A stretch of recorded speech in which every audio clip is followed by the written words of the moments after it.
It's Thursday, at least that's what the calendar says, and it's me and my buddy here, Chris King, Jim Williams here, and Chris, in the pre-show we were talking about, the draft will be next week, right, and there's going to be all kinds of crazy going on. We're going to have some people in here who try to sort it out for us, but we're talking about what's going on with the wide receivers, and we've got some guys who are openly asking for trades at this point because they don't feel like they're getting enough cash. And suddenly that wide receiver spot has become a very hot topic.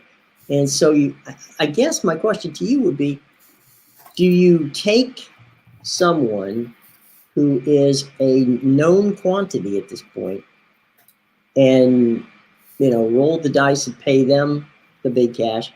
Or do you dive into, or do you trade them if you have one, and like in San Francisco, and do you then take, your chance, because they trade a lot of first round choices and second round choices to get the quarterback last year.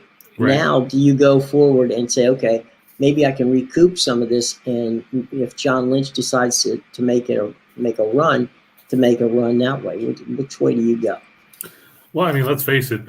You're talking about a truckload of money. I mean, they're, from what I've read, A.J. Brown and Deebo Samuel all are expecting to get paid around the same amount of money as Tyreek Hill and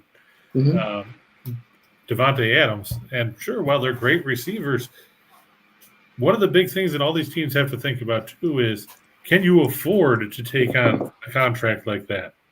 Can you afford to take on $25, $30 million, especially if you don't have a quarterback?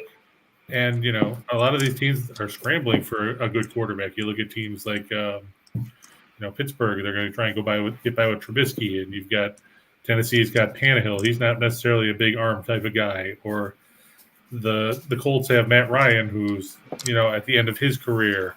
And you've got the 49ers, like you said, Jimmy G wants out because it's basically going to be Trey Lance's team. Can John Lynch afford to deal a guy like Samuel and take away one of the best options that they have in the passing game for Trey Lance to develop? Because if you take him out, who are you going to replace him with? Sure, like you said, you can go in the draft. You got guys like Garrett Wilson, Chris Olave, Jameson Williams once he comes back from that torn knee, and guys like that. But the problem is there's pros and cons. You got the pros of the fact that he's going to be cheap because he'll be a rookie, so you buy 3 or 4 years.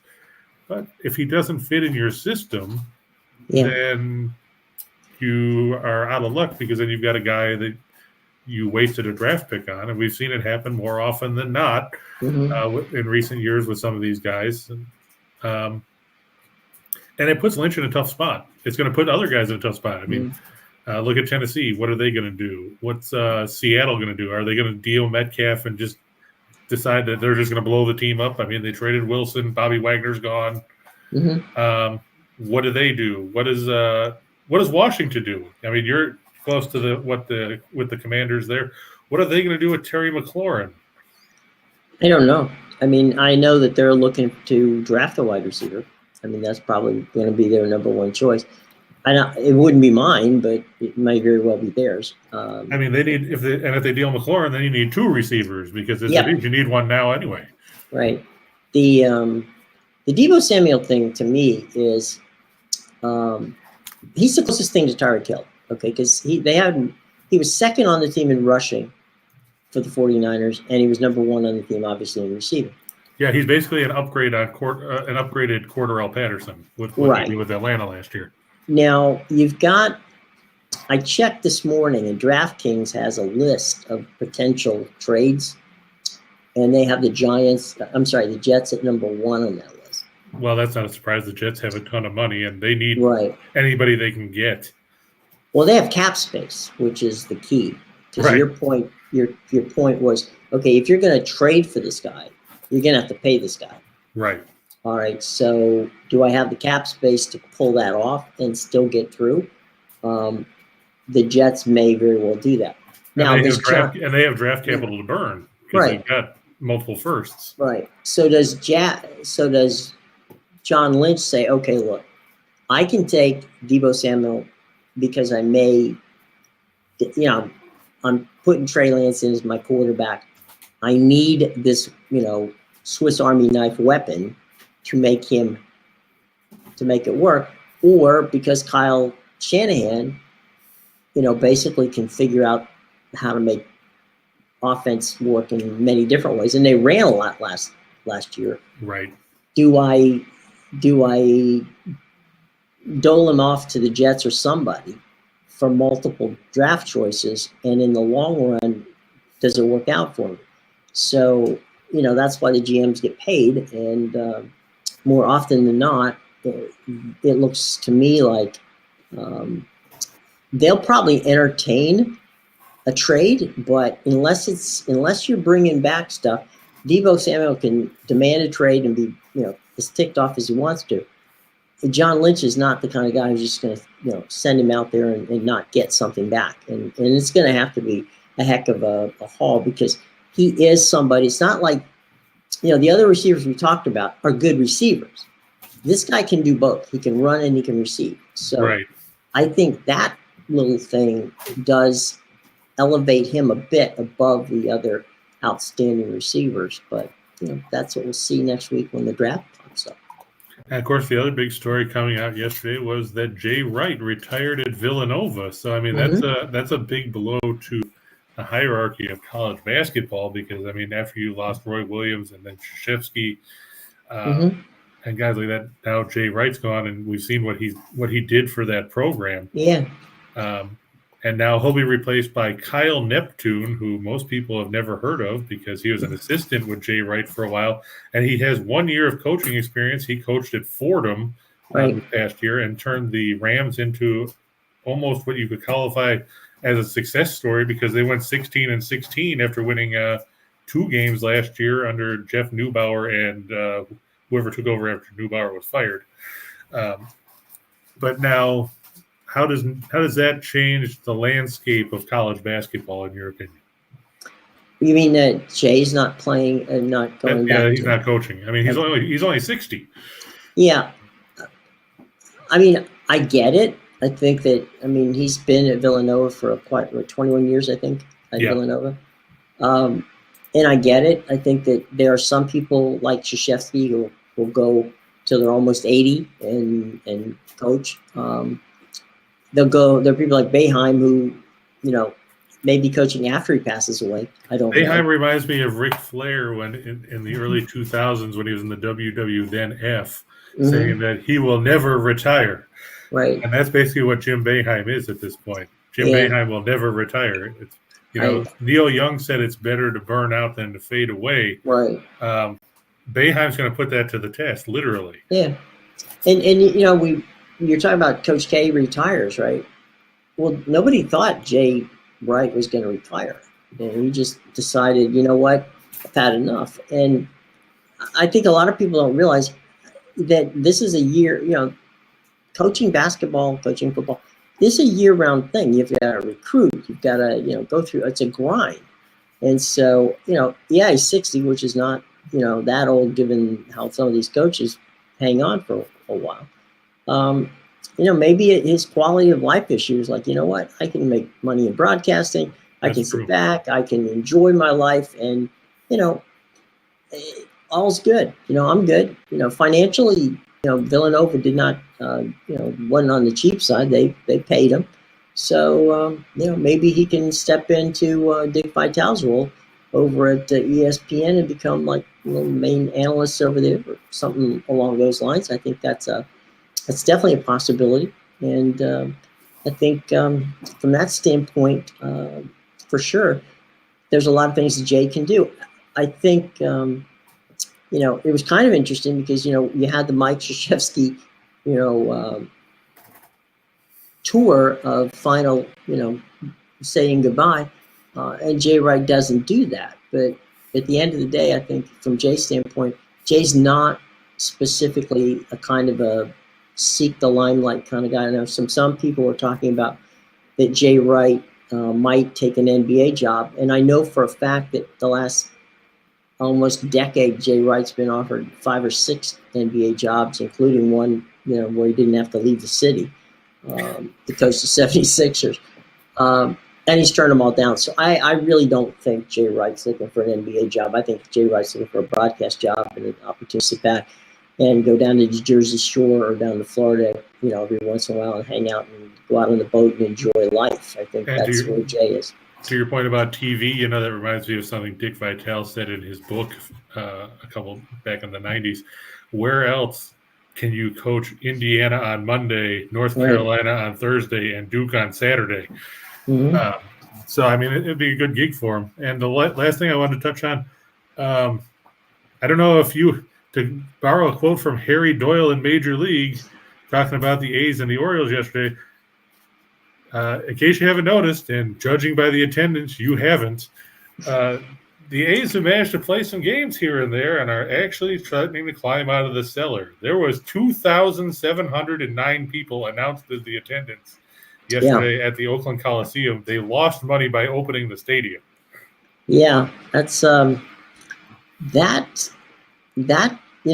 I was talking about them not moving a team, that kind of thing is really going to put Oakland in a really interesting situation, because the league doesn't want to move teams.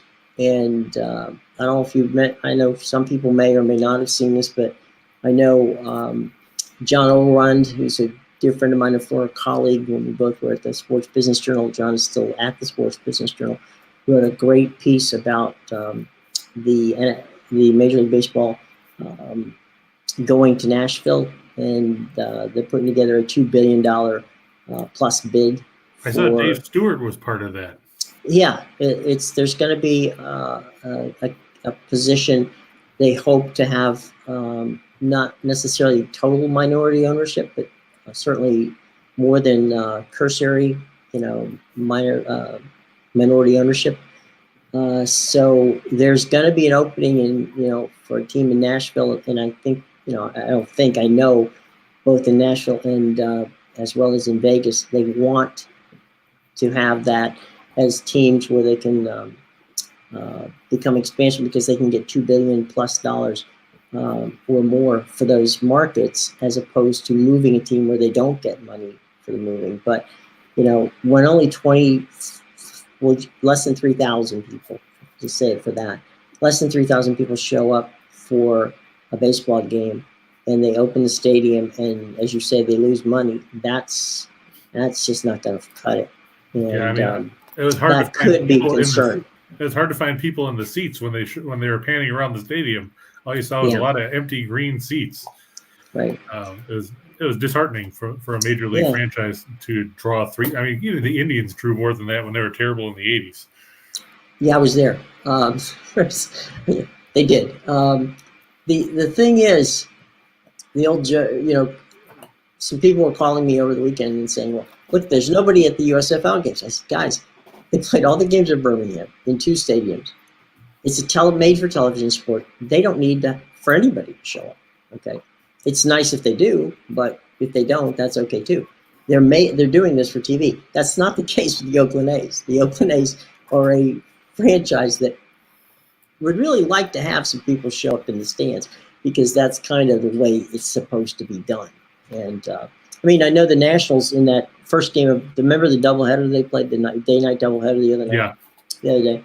Well, they had like 9,000 something show up for the first game. Well, that's understandable. Nobody knew that game was even going to be played. So, when you get 9,000 for that. And you're going to get some early crowds that aren't going to be big, but less than 3,000 for an A's game that was scheduled is right.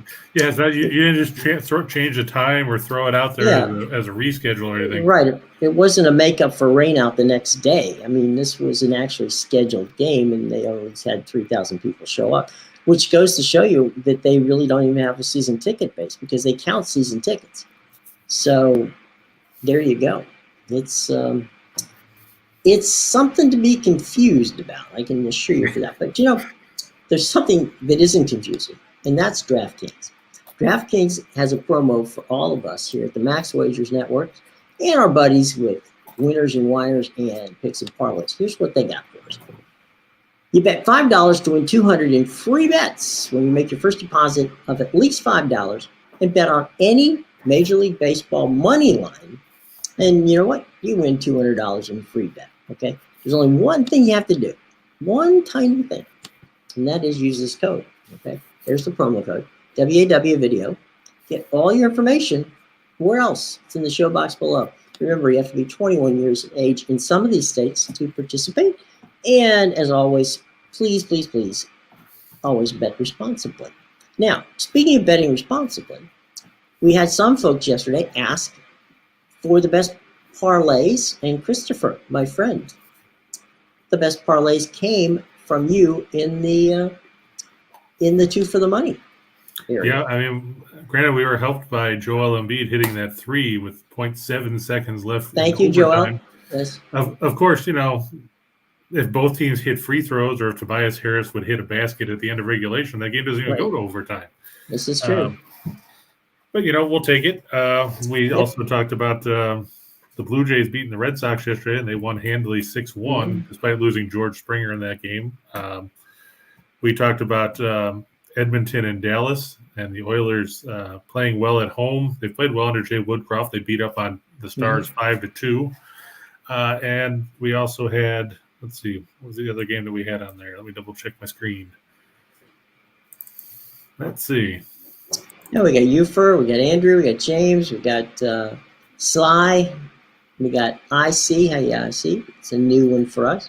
Greg's in the house. All kinds of people here. Of course, we had the Yankees over the Tigers yesterday. Right. And that one panned out. So, and that one worked out nicely. Yeah, so, I mean, we did our best, and, you know, we answered the call when somebody asked what our best options were, and there you go. Hopefully, you know, they panned out for you guys. If you played other things, hopefully they panned out for you. Yeah. One thing that didn't pan out was the Avalanche, because they continue to not play all their players down the stretch. So be careful with Colorado going down the stretch, because they have nothing to play for at this point. Yeah. What about the situation with we have some injuries in the NBA to talk about, and so that's something too. Out 2 to 3 weeks now with that grade 1 hamstring strain that could affect the Suns. Yep. Got to watch out for that. Luka Doncic, last I understood, and I'm going to have to double check, was questionable for this evening's game. From a personal perspective, I'd be happy if he didn't play. From the perspective of Mark Cuban, he'd rather see him on the floor. Right. And, you know, Cuban has a couple more bucks than I do, so we'll go with that. But he's still listed as questionable. Those are the big injuries at the moment. You know, the Nuggets, for those of you that are worried about the Nuggets at Ball Arena tonight, they look like a team that's ready to implode. Jokic got thrown out the other night. DeMarcus Cousins got thrown out in the first game. Basically, they were at each other's throats. They got lit up by Golden State. Now they're at home. They have to hope they can find a way to put together a cohesive performance, or they're going to be getting ready to pack up for the year, because you go down 3-0, you might as well just phone it in. Yeah. I'll tell you what, Sly, about Joel Embiid. Last night, I watched the game on NBA TV, and right after they went to their post-game show. And during the post-game show, they do a lot of Twitter stuff, mainly from other basketball players, you know, in the NBA. They're watching it. And there was like a continual scroll of MVP, can't believe it, this guy's phenomenal, blah, blah. I mean, it's like every player not playing last night in the NBA was on Twitter just saying how sick that shot was that Joel Embiid. And it's like I said, he's the real MVP. People get injured trying to stop him, plus game-winning too. Right. You know, Joel Embiid would be, if you were watching professional wrestling in the 1980s, he would be a monster heel that they would build up to try and take on at that point. Hulk Hogan, where, you know, he'd go and steamroll everybody. He'd beat up a bunch of jobbers, you know, and win in 30 seconds. Like, look at King Kong. We'll call him like King Kong Bundy. Yeah. Who Gorilla Monsoon used to call the walking condominium. Right.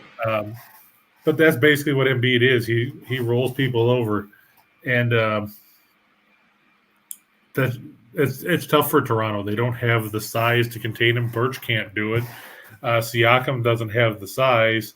And then after that, if you're relying on Precious Achiuwa, who's a second-year guy in the league, you have problems.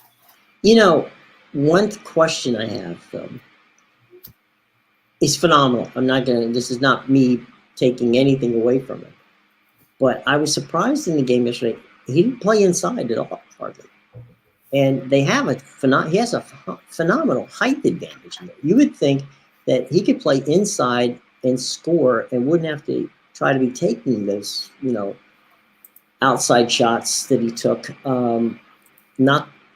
Again, they won, so there's that. But they didn't have their first lead in that game didn't happen until the first overtime. Well, I mean, they were down, 17? 17 points. Yeah, so, Toronto came out strong. I'll give them that. But the problem is, and we talk about it all the time, basketball is a 48-minute game. And if you play 24, 28, 32, even if you only play 46 minutes, you're setting yourself up for failure. Well, and kudos to the crowd in Toronto last night. I mean, they showed up. They were loud. That place was rocking, and the team played hard. I mean, you couldn't play any harder last night than Toronto played, especially given the fact that they were down some guys, and they played hard. And if they could hit free throws, something we have said 100 million times, they might have won that game last night. Yeah, right? They missed it. They missed a couple at the end of regulation. They missed a couple at the end of overtime. Right. And like you said, if we talked about it all year long in college basketball, especially in the tournament, if you don't make free throws and you're in trouble in the game, or you don't put them away, that's what's going to happen. I mean, the Raptors were 12 of 18 at the line. I mean, Philadelphia wasn't great either. They were 15 of 20, but they shot 51.4% from the field. God knows what they would have shot if they hadn't turned the ball over. That's true. Hey, Chris, are we looking at Denver and Golden State tonight? Yes. Okay, Kevin, we're going to get there, buddy. So hang in. Sly says he's almost as big as Shaq. He shoots three. He shoots threes and also makes free throws. That's right, Sly. And Kevin, Milwaukee played terrible. Lost the first quarter, first half. Very disappointed. Losing Middleton in that game hurt the Bucks. What also hurt them was Bobby Portis going out after just 6 minutes. You take away two players like that, and then you also didn't have George Hill, who we don't know if he's coming back anytime soon. Yeah, that's a big blow to the Bucks rotation. Yeah, I see. And AJ, we're going to be getting to those questions in a few minutes. First up, though, we're going to do some baseball. I'll tell you this, AJ, I'm staying away from that Panthers game. Didn't even put it up.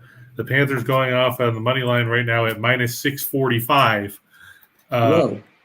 After watching the way Tampa Bay slept walked against Detroit the other night, I'm not putting faith in Florida here either because, like you said, Florida, they don't care. They've basically got the Atlantic Division locked up. They've got the top spot in the Eastern Conference pretty much locked up.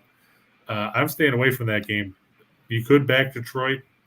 I know that even the plus 2.5 on the puck line was still at plus money. When I looked at it last night, it might have changed since then. Detroit's still going off at plus 115 at BetMGM on plus 2.5. So Detroit could lose 5-3, and if you took that, you'd still be a winner. That just goes to show you how ugly some of these numbers are this time of year. I didn't even put that game up. Yeah, it would have definitely. And James, you're right about the free throws, like missing field goals. No question about it. And so, yeah, guys, it was. And Milwaukee did play ugly last night. They played very ugly. And, look, we've said it all along. You can't, in the East, you can't afford to have a night off. Because if you do, those teams are pretty even. All those teams are pretty even. And they're gonna come back and bite you. So, an off night, Chicago, doesn't surprise me if Chicago wins because, again, you got to play, as Chris said, you got to play the whole game. Otherwise, forget about it. You got to try to give the game away down the stretch, though. But they did, but Milwaukee kept choking it back. So there you go. let's go to some baseball, guys, and we'll be back and talk NBA and NHL in just a minute, okay? Because I know some of you want to talk some baseball, so let's go to baseball. Yeah, not a lot of games tonight because everybody's playing this afternoon. So right, kind of Marlins and the Cardinals. Yeah, I felt bad for the Marlins yesterday. You know, Sandy Alcantara threw 8 scoreless innings and then gets pulled, and the bullpen comes in and gives up a 2-run homer in the 9th. So Miami lost that game 2-0. Tonight it's going to be Jordan Hicks taking the mound for the Cardinals, and it looks like he's going to be in an opener role because he's only thrown 4 innings in 2 appearances this season. Mm-hmm. He's got to win. So what? You win in relief. We've seen how many vulture wins have we seen this season already? Pretty much all of them. There haven't been that many pitchers, not named Scherzer, that have got decisions in the first 2 games they pitched. Yeah, I mean, I've seen Keegan Thompson for the Cubs win 2 games. That's true. Yeah. Innings in relief. He threw 3 2/3 the other day. Mm-hmm. Pablo Lopez, he's actually pitched well for the Marlins. He's 1-0 with an 0.87 earned run average, and 9 with 3 walks and 8 strikeouts over 10 in the third. You're looking for offense, don't tune into this game. The Cardinals are 26th in runs per game at 3.09. They're 26th in runs on the road at 2.5. The Marlins 28th in the majors in runs. On the plus side, Miami's 4-1 in their last 5 at home against a right-handed starter. They're 5-2 in their last 7 at Lone Depot Park. Still remember when it was called Marlins Park. It wasn't that long ago. They just built the damn thing. They got to change the name. It doesn't bring the stink off of what's gone on with the Marlins franchise in recent years with trading away, pretty much everybody. And Pablo Lopez, he's pitched well at Lone Depot Park in his career. He's 11-10 with a 2.89 ERA, a 1.112 whip, 52 walks, and 192 strikeouts over 202 and a third innings, and 35 career starts there. I'm going to back the Marlins.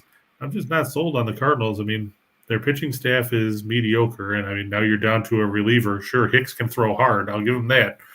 But can he throw 100 for 4 or 5 innings, or is he just a 1 and 2 inning guy, and then we have to watch Oliver Marmol trot out insert name here from the bullpen 65 times? Yeah, well, remember the key here too, guys, everybody paying attention to baseball. We didn't have we had a shortened spring training, which means these guys didn't get a chance to have enough time to really get those arms stretched out. So you're going to see pitching that makes no sense. You're going to see some runs that are going to be scored. But, the Cardinals and that whole division with your Cubbies and, and the Brewers, I think the 3, that's going to be a very competitive division between at least 2, if not 3 of those teams, because there's just nobody has any pitching in that division. Well, I mean, Milwaukee's got 6 guys, but the problem is, will they use all 6 of them in one day? They got, on paper, they've got a pitching staff. Right. On paper, they've got Burns and Peralta and Woodruff and Lauer and. But as Kenny Mayne always said, games aren't played on paper; they're played on television, and that's we'll have to see how that works out. So from basketball, where they're like, "Do you think Shaq got rich playing in Orlando?" And they go, "No, he got rich playing in college. Everyone knows that." That's true. He took the cut and pay to go to Orlando. No, I'm just kidding. All right, so the Marlins and the Cardinals. Moving on from South Beach, we go to the Mariners and the Rangers, and we've. The Rangers have been disappointing given the fact that we've talked about the point that they made. They spent nearly $500 million on bats this year that haven't panned out. Well, I mean, the bats are okay. I mean, they didn't score yesterday until the 9th. I was watching that just to see because I had a 4-teamer up with that had the Mariners in it, so I had to make sure to put it away. And Diego Castillo, the former Ray, you're familiar with him, Jim. Yep. Proceeded to try to make the damn game interesting because it was 4-0 going to the 9th, and he gave up 2 to make it 4-2 and had the tying run at the plate before finally closing it out. But the problem with Texas is their pitching is terrible. They're 2-9. They're 1-4 on the road. Right. Taylor Hearn 0-1 with a 4.70 ERA, and look at that whip, 2.087. 2 walks, 10 strikeouts, and 7 2/3 innings. You can say, hey, he's only walked 2 guys. And sure, he's only walked 2 guys. That's great. The problem is, he's given up a ton of hits. When you look at the numbers, and you see that, 7 2/3 innings, he's given up 14 hits. And you can say, well, none of them are homers. Well, so what? They don't have to be if you give them up in consecutive innings where suddenly you're down 4 or 5 runs. You can still, you can still score a lot of runs without hitting a home run. Yeah, I mean, just ask the Indians yesterday. Oh, sorry, the Guardians. Mm-hmm. I mean, right-handed hitters are hitting 444 against him already this season. They're feasting. Yeah, 12 of 27. And I guess, maybe this will be a break for him because both of his starts came at Globe Life Field. Maybe, going to T-Mobile Park will be better for him. But, I mean, at this point, you've got to wonder, are the Rangers going to find some pitching at all, or were they going to just waffle through another 100-loss season and then have to try and attack free agency again? I mean, they wanted to get Kershaw because, he's from Texas and didn't pan out. So they got John Gray, and he hasn't been great. And then you got a bunch of nobodies. Marco Gonzalez is going for the Mariners here. I mean, Texas, their bats are decent. 6th in the majors, 4.82 runs per game, and they're 3rd on the road at 5.4. The Mariners are tied for 14th in runs per game, but they're 2nd in runs per game at home. They've won 5 of their last 6. They've gone 5-1 in their last 6 on grass. They're 4-1 in their last 5 as a favorite. Texas 3-11 in their last 14 games after losing the first 2 in a series. They're 0-4 in their last 4 against the left-handed starter, and they are 6-22 in the last 28 meetings with the Mariners. Everybody knows how much fun it is to be in the Pacific Northwest. I saw enough rain in one day in the nearly 2 years I lived there. I saw more rain in one day than I saw in Arizona in almost 3 years. So, it'll be a wet, rainy night, probably chilly up there in Seattle. And the Rangers bats can't do enough to bail them out. I'm taking the Mariners to sweep the series. Just have no faith in Texas right now. Chris, let me ask you, living up in the Seattle area, I know a lot of people up there. The park, the T-Mobile Park, which used to be Seiko, it's not a home run friendly park. No, it's a big place. Basically. Yeah, and also because of the fact that there's a lot of precipitation up there, the balls don't tend to fly. So, it really is a pitcher's ballpark, and I think that's and Seattle always kind of built their teams around that. I mean, because the dome before wasn't really a home run park either. The King Dome. Yep. Other than Griffey and A-Rod. Jay Buhner, but that was about it. Oh, that's right, Jay. Yeah. The owner. To your point, over the last few years, according to Baseball Reference with park factors where 100 default, average, the number for park factor for Seattle in batting is 96. So you're definitely talking about a below average park for hitters, especially with the power game. And, that's why Seattle is built more for gap power now than they are for, trying to yank it over the wall, because a lot of those Safeco Field, and that's what I'm going to call it because that's what it was when I lived there. Right after it and everything. Safeco Field is where home runs go to die, especially in right field corner. You don't see too many that carry out to straightaway center.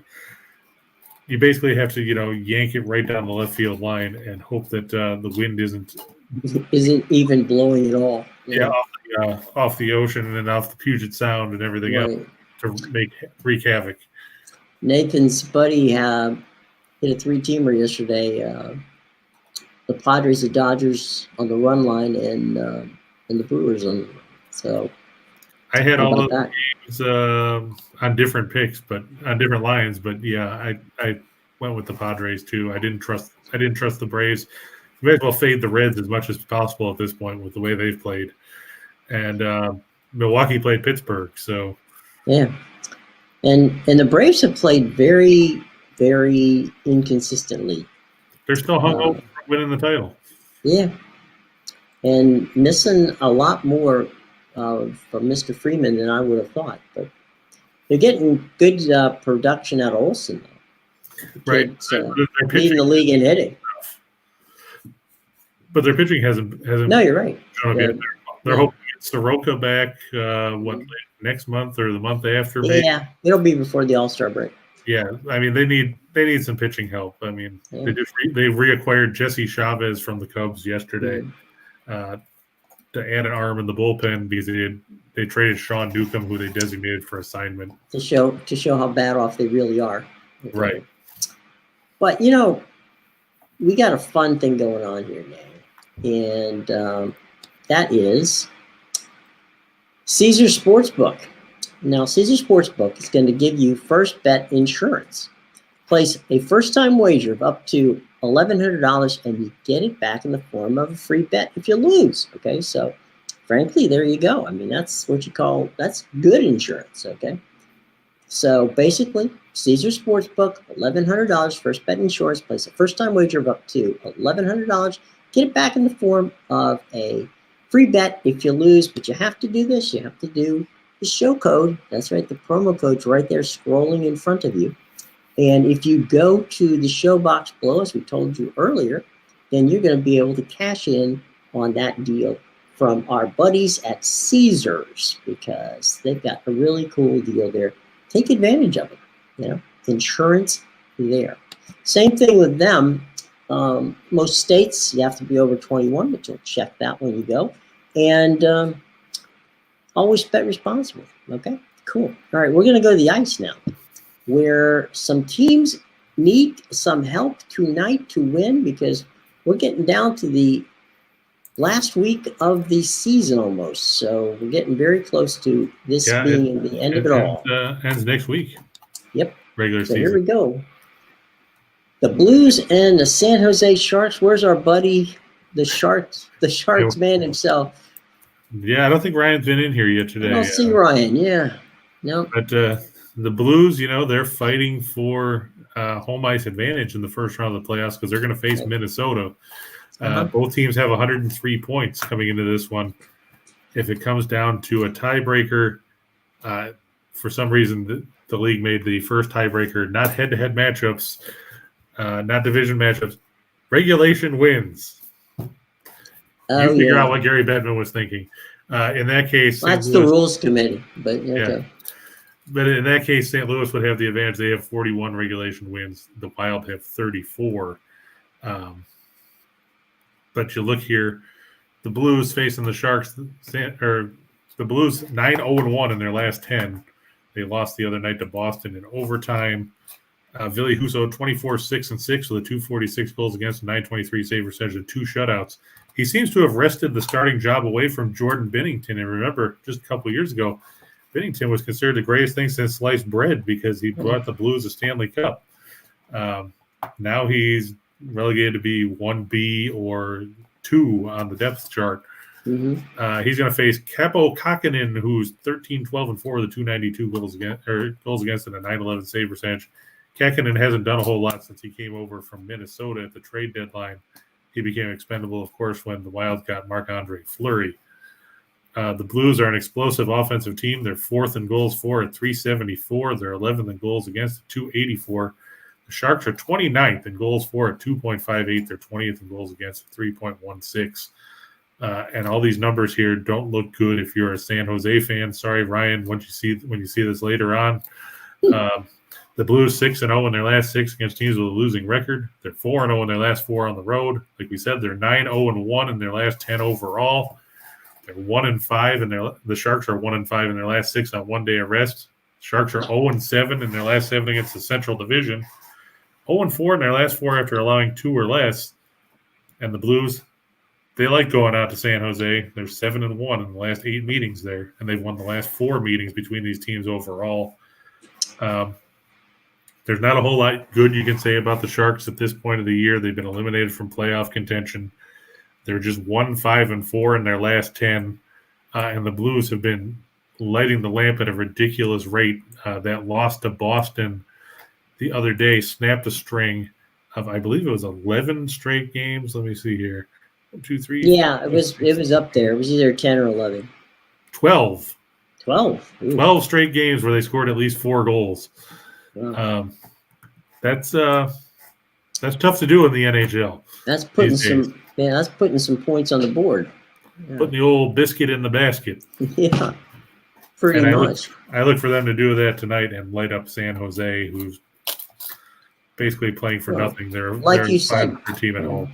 Like you said, Chris, I mean, when these games mean something, and clearly this one does to the Blues, they got to put the pedal to the metal on San Jose because they can't, you can't screw up an opportunity to pick up points when you're playing a team that's much lesser than you are. Yeah, and the Wild have Vancouver tonight at the XL Energy Center. So, if Bruce's boys pull out an upset win there, that would help St. Louis as well because it would put St. Louis 2 points ahead. It also wouldn't hurt Vancouver. That's true. So there's that as well. All right. So from out at the Shark Tank, we're headed over to. We're going to go down the way there. Down the coast, down I-5. Yeah. Yep, down I-5 to the city of Angles. No, that's City of Angels. Mm-hmm. The Kings hosting the Blackhawks. The Blackhawks, of course, ticked me off last night by beating Arizona 4-3 in overtime. But let's face it, they're still not going anywhere. They're 26-40 and 11. The Kings 41, 27, and 10. The Kings haven't been all that great at home, though, and I can't figure that out. They're 19, 16, and 4 at home, but they're 22, 11, and 6 on the road. Apparently, nobody likes the Crypto Dome. I was going to say, you got the Lakers and the Clippers. I mean, it's a mess there. What's going on? Yeah, Colin Delia 1-3-0 with a 393 goals against, an 898 save percentage. This just goes to show you how bad the Blackhawks are now that they traded Fleury. It's Delia and Kevin Lankinen in net for the Blackhawks as the 1-2 tandem. I would probably call them 3A and B on the depth chart because let's face it, I'd take an empty net over these guys. Jonathan Quick, 2013 and 9, 263, 909 save percentage, 2 shutouts for the Kings. Blackhawks 27th in goals for, 2.64, 26th in goals against, 3.56. Kings aren't great offensively. They're 21st at 2.82, but they keep the puck out of their own net fairly well at 2.86 a night. The Kings are 6-2 in their last 8 against teams with a winning percentage below 400. They're 19-7 in their last 26 as a favorite. The Blackhawks 1-4 in their last 5 on the road, and that came yesterday against the aforementioned Coyotes. They're 10-43 in their last 53 against teams with a winning record. They're 1-7 in the second game of their last 8 back-to-back situations, and they don't like going out west. 2-7 in their last 9 meetings with the Kings.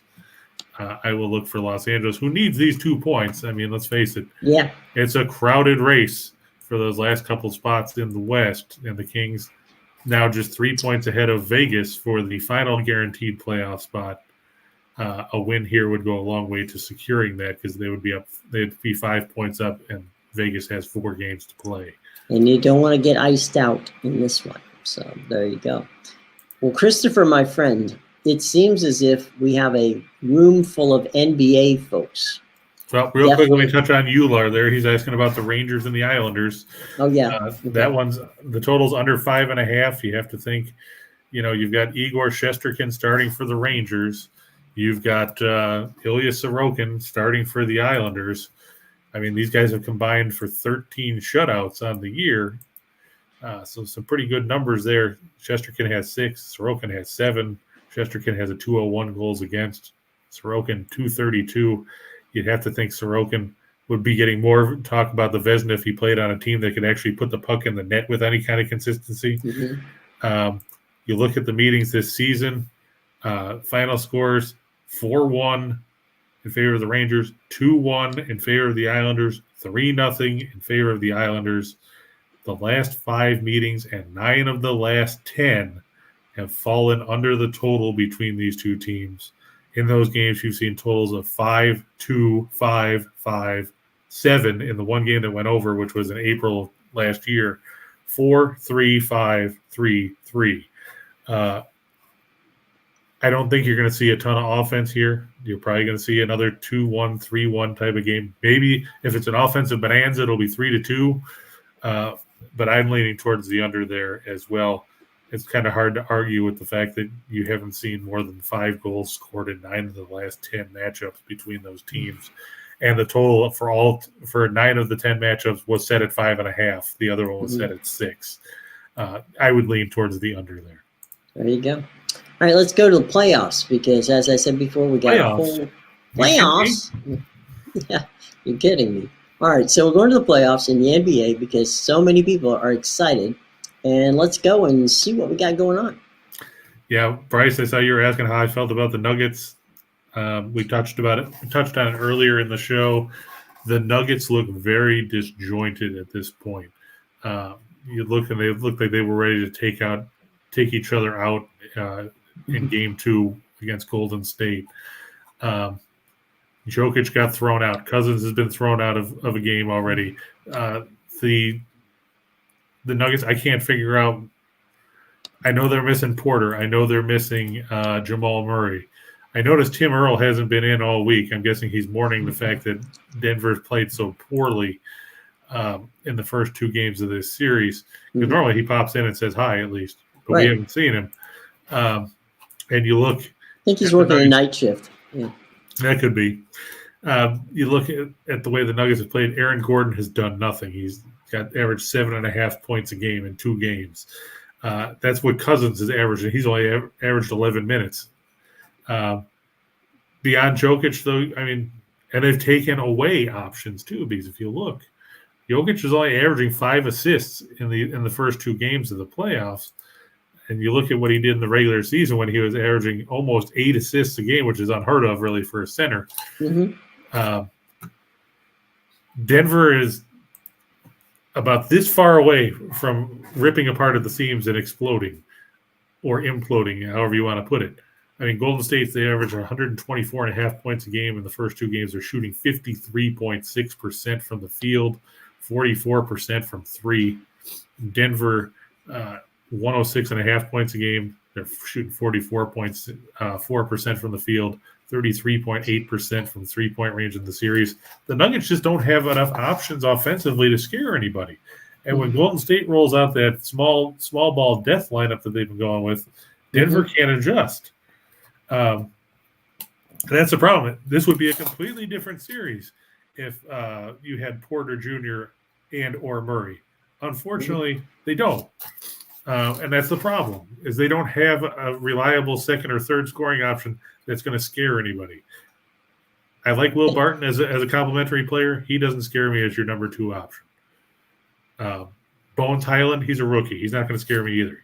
Then you're having to rely on Monty Morris or Austin Rivers. No. When you're facing a team like Golden State that's got Curry and Thompson and Jordan Poole. And Curry's your 6th man. Yeah. And you've got Draymond Green healthy. I mean, don't get me wrong, Green's not an offensive weapon, but he plays good defense, and he's an annoyance. Let's put it that way. Here's one for you, Chris, on this game. I have a tough time with trying to go with the first quarter because, sure, Denver might come out strong in the first 5 minutes, but Denver could fold up like a wet blanket too. I think Golden State's going to win the game outright. It wouldn't surprise me if they're ahead at the half. I just don't know what Denver has left at this point. Denver's defense has been atrocious since the All-Star break, which is strange because, you know, they have some good players, but you look at some of these numbers that the Nuggets have put up, and I mean, my God, they're just brutal. Since the All-Star break, before the All-Star break, Denver gave up 107.8 points a game. Since the All-Star break, Denver's given up 116.8 points a night. Wow. That's not sustainable if you want to have success. And it's definitely not sustainable if you're facing Golden State in a playoff series where you've already lost 2 games. In their 5 regular season games in April, just leading up to the end of the regular season, Denver gave up 125 points a game in those 5 games. Wow.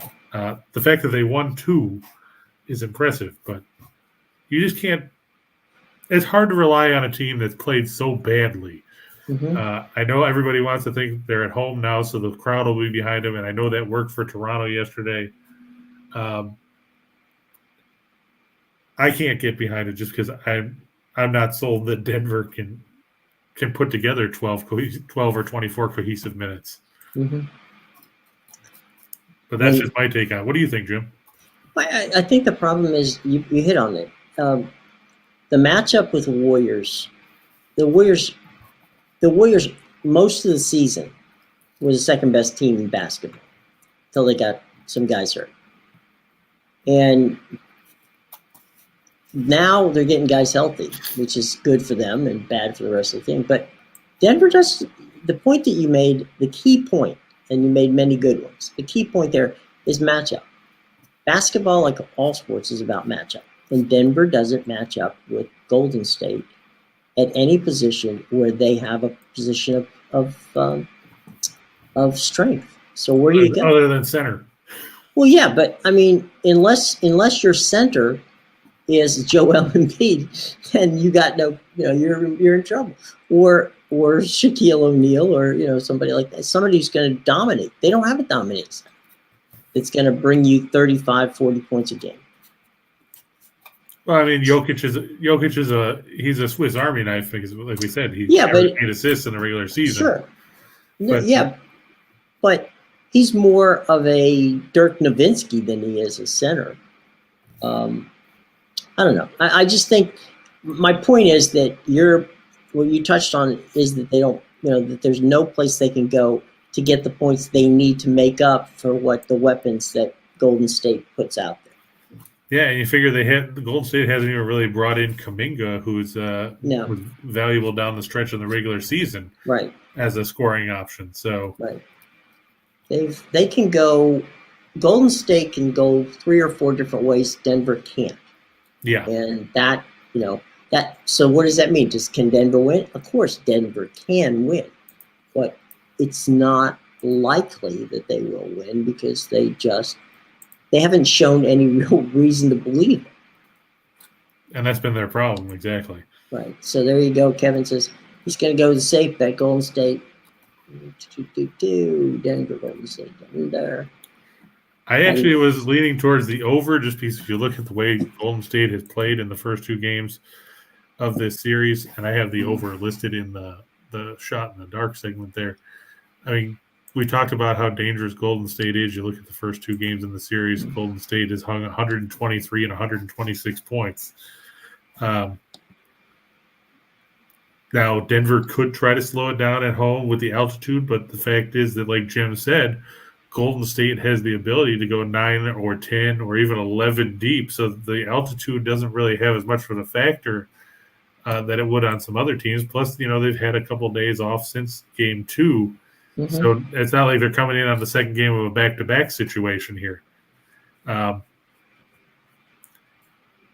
think it's probably going to end up over. I think the Golden State's probably going to hang another 120 because Denver can't figure out how to stop them. Mm-hmm. And look at the effective field goal percentage for Golden State in the first 2 games, 63.6%.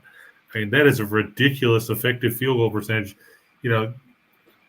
I don't shoot that well playing video games. That's it. You can't take a Nerf ball and bounce it off the wall that many times and make it work. Exactly. That's amazing. All right, we're going to go over to the next game. It's Memphis and Minnesota. We did have somebody ask a question about the Mavs. Oops, yeah, I saw Bill asked about the Mavs. Mm-hmm.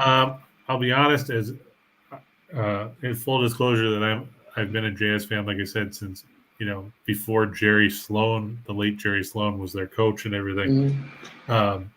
A lot of that is going to come down to whether Doncic can play, because I will tell you this: after watching Game 2, there is no way in hell that the Mavericks are going to hit 22 3-pointers like they did in Game 2, where 17 of them were considered uncontested, which is the most uncontested threes in a playoff game in the last 10 years. I think it's going to be a close game. So if I was going to play that game, which I'm clearly not going to, I would take Dallas with the points. I think it's probably going to be another 4 to 6 point margin, one way or the other. Of course, like I said, if Doncic plays, I wonder if he'll be on a pitch count. He hasn't played since the regular season finale. Mm-hmm. Will they do what Kerr has done with Curry and bring him in off the bench? Jokic does look exhausted because he's the only guy doing anything on that team. And like Michael said, too, the Nuggets are brutal against the spread. They're 4-10 against straight up and against the spread as a home underdog in the last 2 seasons. Those aren't good numbers. No, I'm not good at math, and even that. It's a 286 I winning can do that. percentage. But yeah, if you're gonna play the Dallas game, I'd take Dallas with the points. I mean, I don't think Utah's gonna run anybody out of the building. The Jazz have to be better in perimeter defense. Rudy Gobert can't try to guard 3 guys. It just doesn't work. I mean, Stifle Tower is a great player, but if he's supposed to guard Kleba out in the corner, then you can't have him worrying about Brunson trying to drive to the basket. Mike Conley was a 0 in that game. No points, 22 minutes. He's going to have to play better. But I think it's going to be – if I had to pick the game, I would take Dallas with the points. Mm-hmm. There you go. All right, Memphis and the T-Wolves. This one being played in Minnesota. Yeah, at the Target Center, Memphis second in scoring offense in the postseason behind Golden State. Minnesota 6th, 113 points a night. Memphis has not hit threes with any kind of success so far. They're averaging 29.5% from beyond the arc in the first 2 games of the series, second worst among playoff teams. Minnesota not a whole lot better at 36.1. But this comes down to, at least Memphis has some guys that have been in the playoffs before. You've got Adams and you've got guys like that. I just think Memphis, they have a little more experience, and that's not saying much because Minnesota has no playoff experience. I just think that Minnesota, they tend to implode at the worst times. And, we saw that happen early in the second half of Game 2 when John Morant and company took over. Memphis is 20-6 against the spread in their last 26 on one-day rest. They're 5-2-1 in their last 8 after a straight-up win. They're 25-10 in their last 35 as a favorite. Minnesota, as well as they played, and give Chris Finch a ton of credit, he should be considered for Coach of the Year as well. I mean, he won't get it because it'll probably go to Monty Williams or Taylor Jenkins. And those are both fine candidates, but I would put Finch on my ballot personally.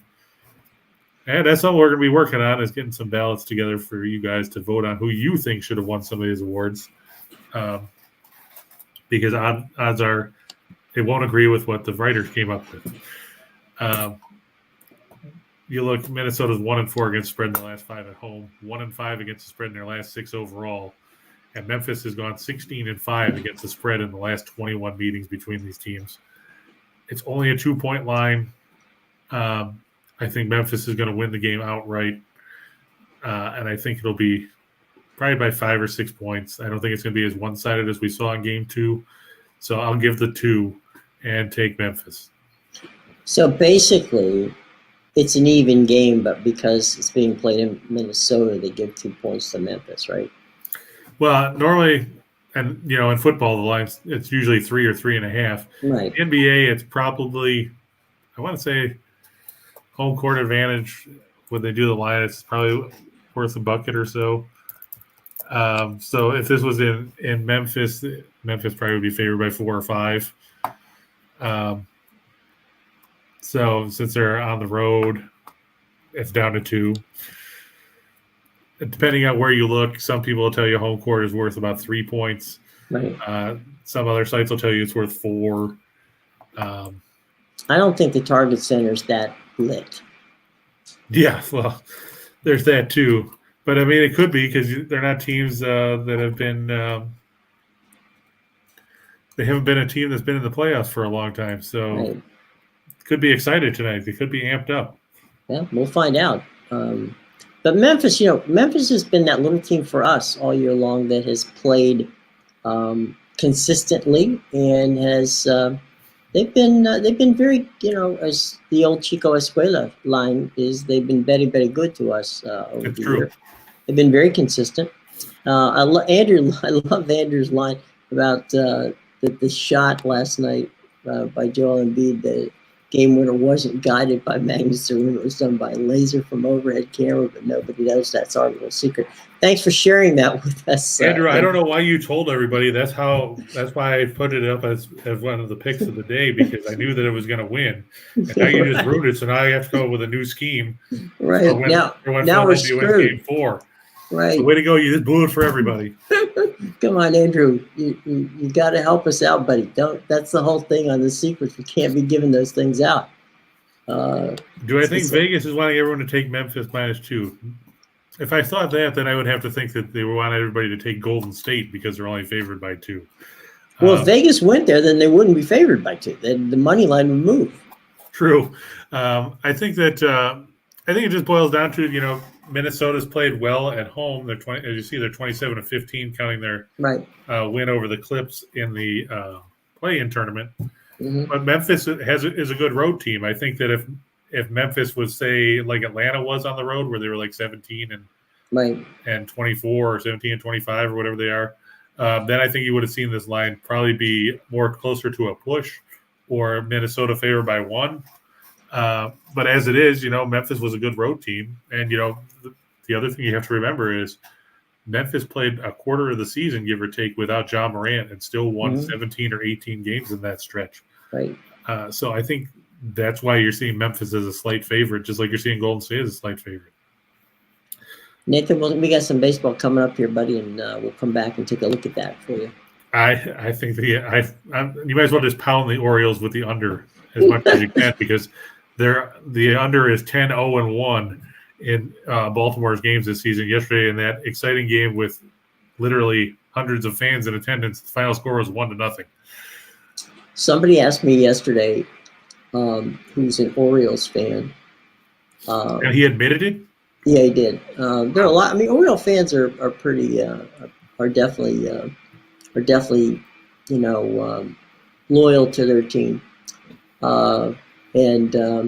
Anyway, asked me if I knew what station to listen to them on the radio, and I'm thinking, oh God, I don't know.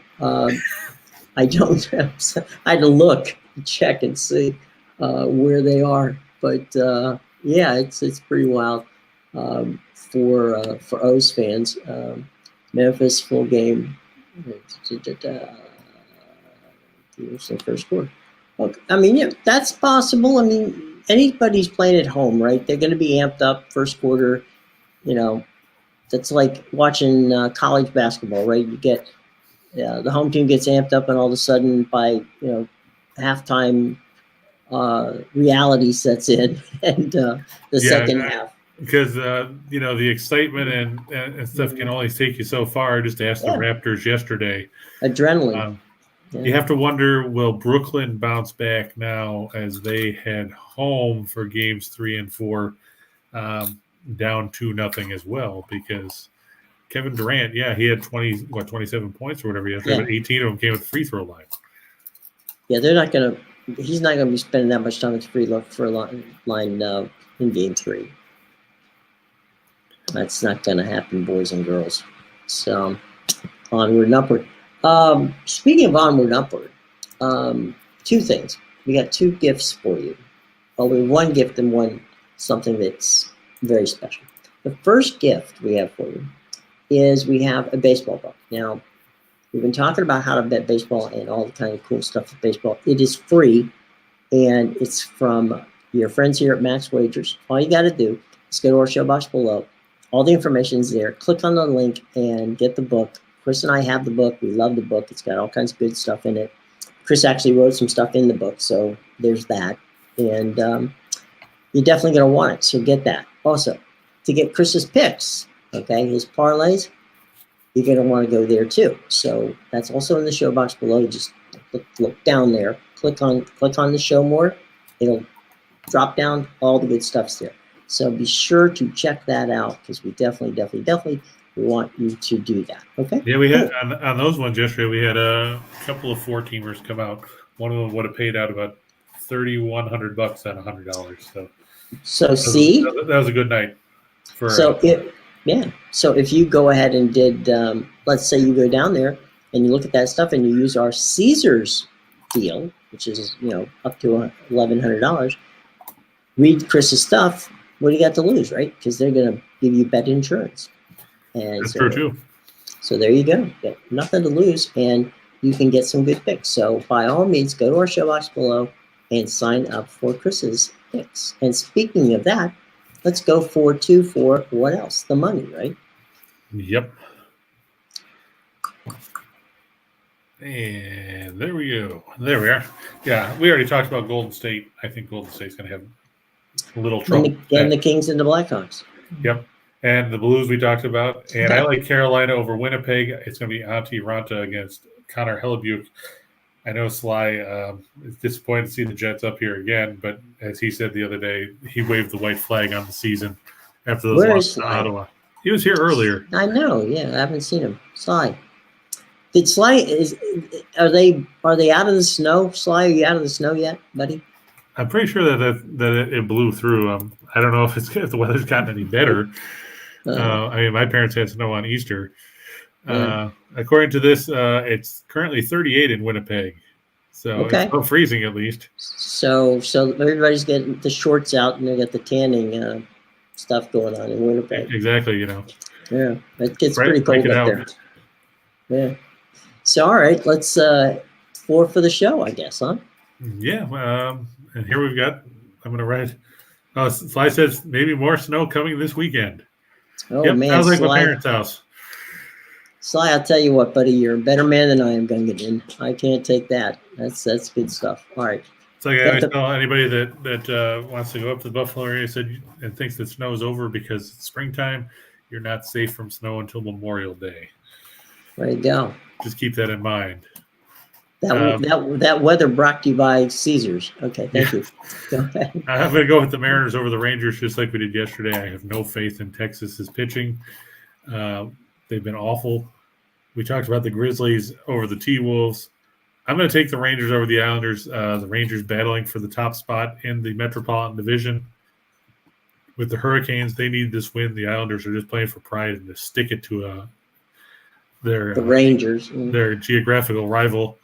And I'm going to go with the Flames over the Stars. We talked about the Stars playing last night. Now they've got to play in Cowtown after playing in Edmonton.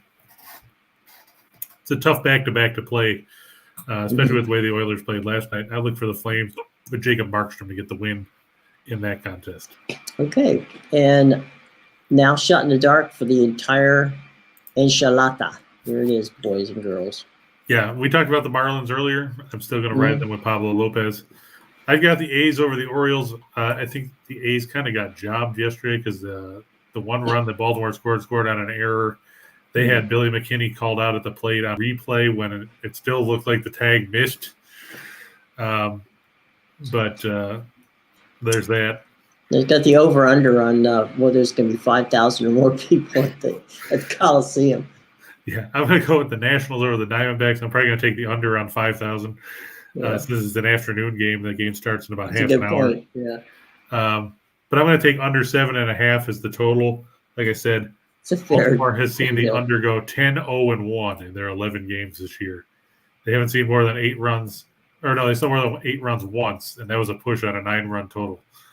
Not expecting offensive fireworks because we know Oakland's not a ballpark that's conducive to the long ball. Now that these teams hit it anyway. I look for the Grizzlies and T-Wolves to stay under 236.5. Minnesota's totals tend to be lower at home than they are on the road. I look for Denver and Golden State to go over 223 like we talked about. Golden State's put up 123 and 126 in the first 2 games of the series.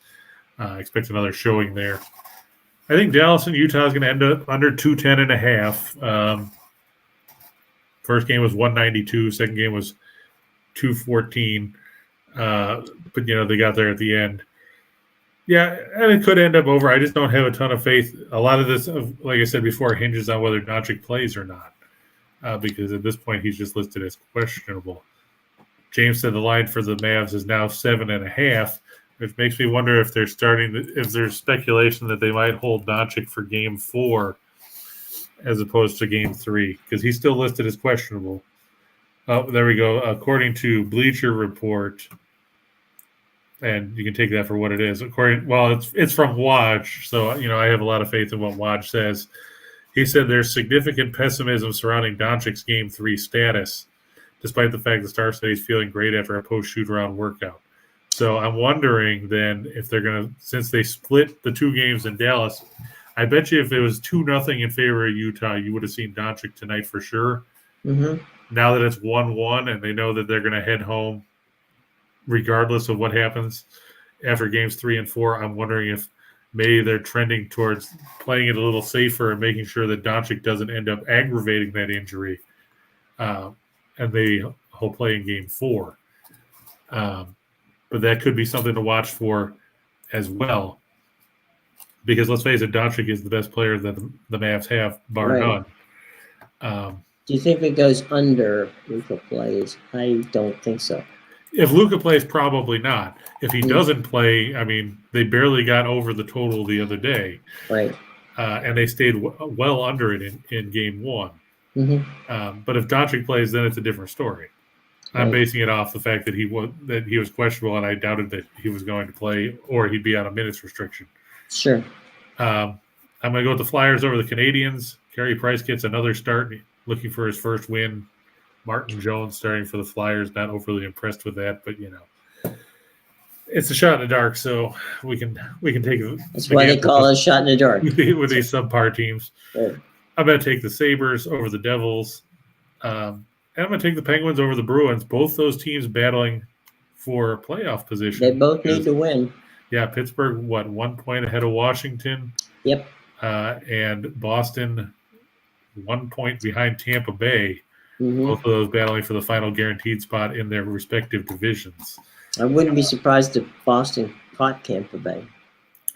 Well, it'll depend. Like we talked about in the pre-show with our buddy Rock Riley over there at the Amalie Arena, Mm-hmm. Tampa Bay hosting the Maple Leafs tonight. Apparently, so that'll be entertaining for some people. Hopefully, Rock. Yeah. Well, hopefully not for Rock because I'd like to see Tampa. Oh, that's right. You're a Maple Leafs fan. But the Leafs aren't going to have Austin Matthews. They're resting him again tonight. They're not going to have Jake Muzzin. Of course, they said that the other night against Flyers, and they still won 5-2. So I'm not. Look at what Detroit did to Tampa Bay the other night. Yeah, that's true. So that's why I didn't put the Florida game up. Yeah. Especially at -6 something. That's a little bit beyond even what I put up. That's going deep. That's definitely going deep. So, all right, boys and girls. I don't see any questions from the class here. Do you? Oh wait, there's one. Here's one from Kevin. Dallas the line's already gone up to 7.5. If you're going to take Dallas with the points, it probably wouldn't hurt to do it. Maybe wait and see if it bumps up a little higher. I wouldn't wait any longer than because the final injury report comes out, 90 minutes before tip, something like that. Mm-hmm. So I wouldn't wait any longer than say 5 or 6 Eastern, because you don't want to have it come out that all of a sudden they rule him out, or they rule him out, and then all of a sudden the line jumps to plus 12 or whatever, or they say he's going to play, and then it goes down to 2 or 3. So, you can jump on it now if you want, or if you want to wait a little bit to see if it goes up to 8 or 8.5 or whatever, you can do that too. But don't wait too long is probably the best advice I can give you, because you never know what's going to happen. Yeah, because you get your value right now. Because Waj is saying that there's people that are pessimistic. Waj is usually pretty much on the pulse of what's going on in the NBA. Him and right. Shams Charania at the Athletic. Right. So pessimistic doesn't mean totally not playing. Right. So but it doesn't mean he's going to suit up either. No. What I'm saying is, if you can get the points now, take them. Yeah, that's true, because if you find out afterwards that he's going to play, then it's going to plummet, and then you're going to be kicking yourself in the ass because you didn't take it when I was at 7.5 or 8, right? As opposed to 3. Yep, bank it before it gets too far away from you. So there you go. All right, Any final thoughts there, Christopher, before we hit the goodbye button here? Well, I mean, we had a good night yesterday. Hopefully we have another good one today. Hopefully you guys had a good time. Make sure that, like Jim says, to like and subscribe on the Max Wagers Network channel, because apparently we're moving everything away from the other 72 channels that we have soon, next week. Very soon. Yeah. So I want to make sure you do that so you know where we are. Right. We going forward. We don't want you to have to go hunting for us. We're easy to find. Just hit Max Wagers Network. Speaking of which, remember that our buddies Sean Higgs, and he does the mid-morning show. He does Midday Money, followed by Allie. Followed by Allie Burns, Morning Wood at 1 o'clock. Then it's 2 o'clock right here. Where else would you want to be? 3 o'clock. It's Scott and Scott over at Back to the Window. They're on right now on Max Majors Network, the Ocho. Right, the Ocho. Deportes. And coming on Monday, you're going to have, if you're a soccer fan, you're going to have a place to go. Sean Miller at 4 o'clock, and 5 o'clock. Lenny and the boys, Tim and Nick, they're going to come in there and kind of get you ready for the night action. And by that time, by the time they come 5, 6 o'clock, they should know actually who's playing and who's not going to play in the early games in the NBA and obviously in hockey as well, and give you an idea what's going on in baseball. So by all means, check them all out. They're all good people, lots of fun. All right. Okay, gang.